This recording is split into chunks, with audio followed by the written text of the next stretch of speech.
ঠাকুরপো, তুমি আমাকে এত ভালোবাসো, আমাকে পাওনি বলে মূর্তি বানিয়েছো, কিন্তু এতে প্রাণ দেবে কি করে?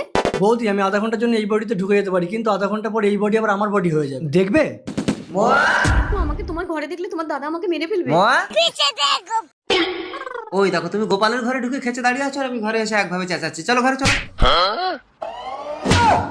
কি রে বাবা, ভূতে ধরলো নাকি? দাঁড়াও, তোমার ভূত ছাড়াচ্ছি। চলো ঘরে চলো। ঘরে এসে গোপালের ঘরে ঢুকে যায়। গোপাল ছাড়া তুমি থাকতে পারো নাকি বলো? মা, এই মা, ও ভাই তো মরে গেছে। শালা গোপাল তো আমার বউকে মেরে ফেলেছে। আমি ফেসে যাবো। এই ডেড বডি গোপালের ঘরে রেখে দিয়ে আমি তাড়াতাড়ি গিয়ে পুলিশকে ডেকে আনি।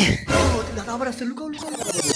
গোপাল ঘরে ঢোকার আগে বডি যেভাবে ছিল আমি সেইভাবে রেখে দিয়ে তাড়াতাড়ি পালাই। ও বৌদি, ননিদা তো পুলিশ ডাকতে গেছে। পুলিশ যদি সেই মরা মূর্তিটা দেখে তাহলে তো আমাকে ধরে নিয়ে যাবে। আমি তাড়াতাড়ি করে এই মূর্তির মধ্যে ঢুকে জীবন দিই। ননিদা এসে যাবে বৌদি, তাড়াতাড়ি